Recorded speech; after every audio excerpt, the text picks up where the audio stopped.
What do you get when you combine two of the most awesome things in this world?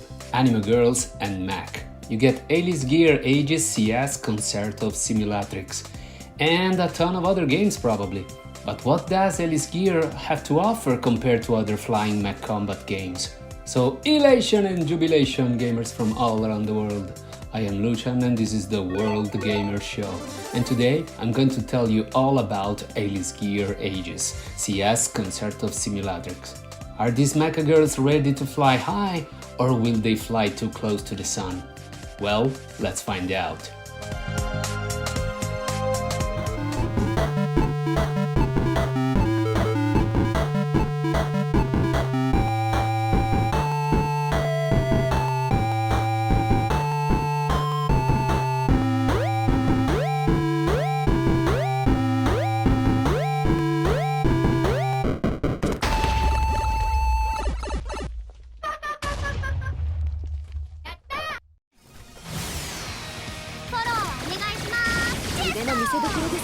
alicegearaegiscs Concerto of Simulatrix. Yeah, I got lucky so far with this name, but from now on let's just call it Alice Gear, shall we? So yeah, Alice Gear is a fast-paced flying mech combat game, in the style of Virtual On or the Versus mode of the Zone of the Enders games. Now, considering I'm a big fan of these two series, I approached Alice Gear with cautious optimism. It originally released in 2018 on mobile phones exclusively in Japan and was successful enough to actually spawn an anime OAV. Then in 2022 it got a console release on PlayStation 4, 5 and Nintendo Switch, but again only in Japan until recently.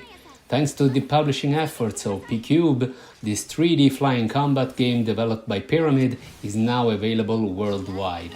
A review copy was provided by the publisher, but this of course won't affect my overall opinion. But now let's jump into the game, starting with the graphics. Considering the anime art style, the graphics don't need to be extremely detailed to work, which is exactly the case here. The character models all look good, especially the mechanical parts. The character design itself is excellent, which greatly helps the overall visuals. The arenas are less detailed, but still do a good job in providing enough environmental variety. The overall graphics might be simple but colorful, and there are some nice special effects with projectiles and the melee weapon swings.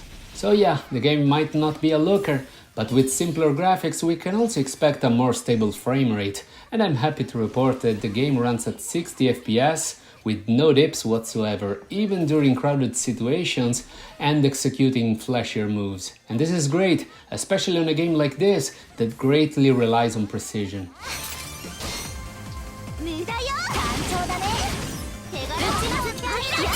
So, as mentioned previously, Alice Gear is a fully 3D flying versus combat game that can be played either with the classic one-on-one matches, but also team battle mode, 3-on-3, and lastly a battle royale option with 6 fighters per match. Being fully 3D means that you can fly in all directions, ascend, descend, retreat and fly head-on towards the enemy. Each mecha girl has a ranged attack by using one of the many guns or a close-range option like swords, spears and even giant hammers.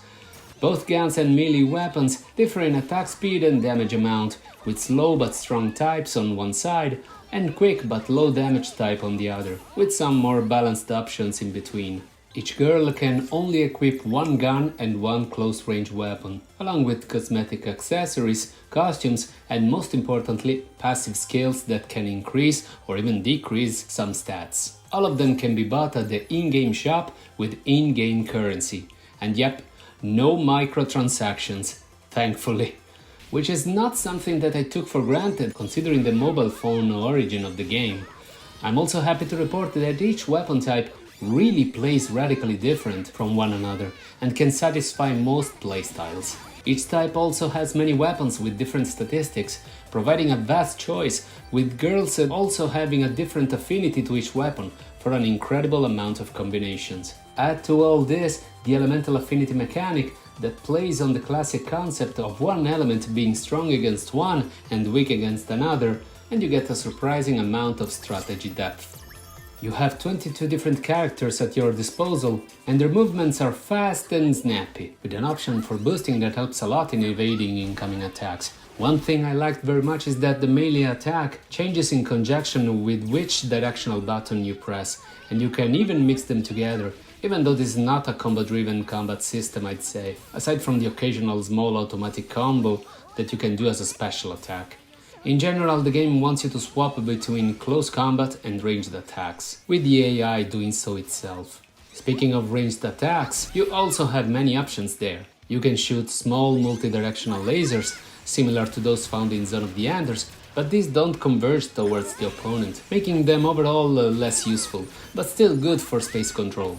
Also available is a charged attack, which can work well towards depleting the enemy's force shield, which is something that of course you also can resort to when in dire straits. So yeah, it's a pretty exciting and rewarding combat system, but it's even better when playing the team battle mode 3 vs 3, which adds a further layer of strategy since you can recover part of the damage taken by swapping each character and letting the damaged one rest for a little bit, sort of like Marvel vs Capcom and other tag team fighting games. You can even call for assist attacks, which will call your teammate to help you with some good firepower to distract the enemy and leave her open to your attacks. Of course, all of these special attacks can't be abused thanks to a cooldown period. Same goes for your projectiles. Once you unload them all, you will need to wait some time, but they will at least automatically reload. The last battle option is the Battle Royale, which is a pretty neat concept brought over to this kind of game. Of course, don't expect 100 opponents on screen. This game's version of Battle Royale is 6 fighters in a cage, free for all, which I found is an excellent idea, especially when you bring all of this online. Oh yeah, there is online in this game, which unfortunately I couldn't test because I got this game ahead of release and I couldn't find anybody to battle with. Still, a great option to have for sure.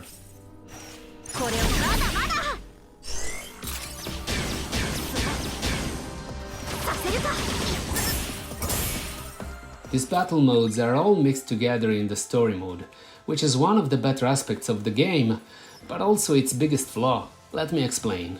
So yeah, great combat system and all, but why are all these girls fighting to begin with? Well, that's this mode's biggest flaw. For a mode called story mode, there isn't really that much story, and what is there is not even that interesting. In fact, I think it is actually the worst part of the game in my opinion, failing to entice you to play the game, which thankfully can still rely on its gameplay to make you keep coming back. I mean, the overall premise is not even that bad, if a little cliché, but explained through a wall of text, and we all know how exciting they are, right? Anyway, you take the role of these flying mecha girls called actresses that live in a world where mankind has abandoned the original planet Earth due to an invasion by the alien beings called Device. Centuries have passed, and finally mankind has the technology to fight back. But since this is new technology, it needs to be tested first. And what better than a simulated tournament that puts all the actresses one against the other? This wouldn't even be so bad if at least the interactions between the girls were entertaining, which are not. They are boring, which is a pity because the visual novel parts are actually well animated, thanks to the 3D models used during these scenes.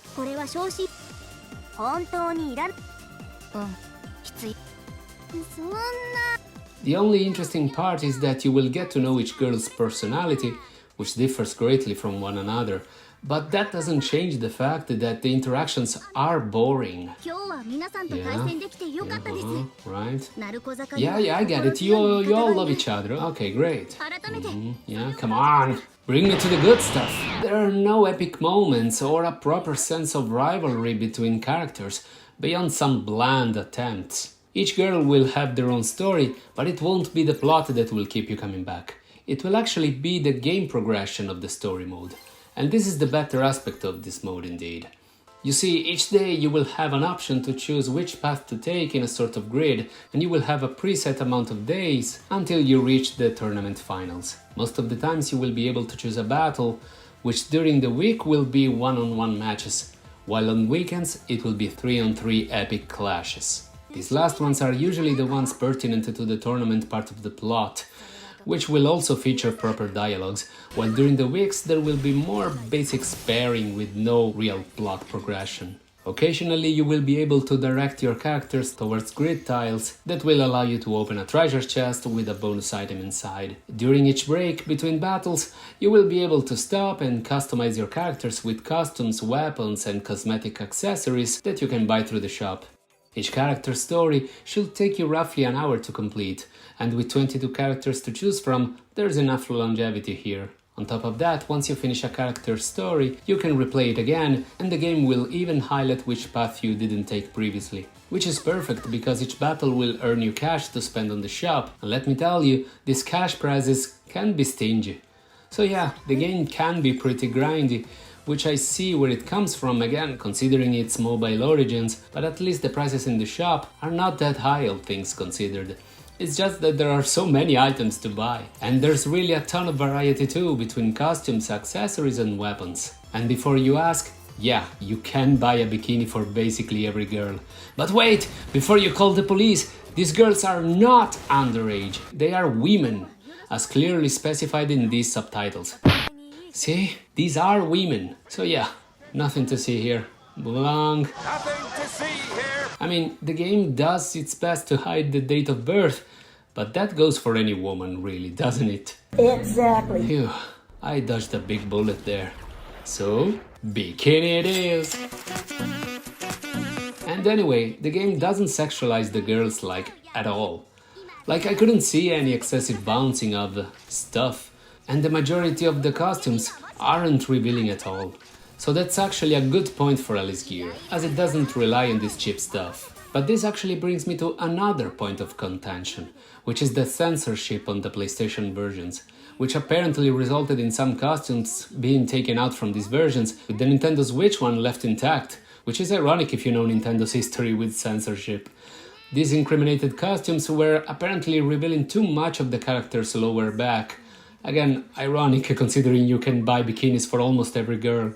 So yeah, if you are adamant towards having all the costumes, the Nintendo Switch is the one to go for. Come to think of it, the bite-sized progression of the story and the quick nature of the matches makes it perfect for the Switch. Even though, of course, I'm glad it came out on PlayStation so that more players can enjoy this game. And I'm pretty sure that if the PS Vita was still around, this game would have fitted it like a glove. Ah, yes. It's not fair.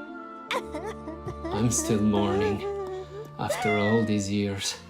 Always. Seriously though, I had fun with the Alice Gear. It has a few flaws, but the good far outweighs the bad in my opinion. And if you are into flying mech combat games, there is no reason why this shouldn't satisfy your needs. Just, if you were hoping for a deep lore, you will not find it here. But if gameplay is what drives you, there is enough here to sink your teeth into.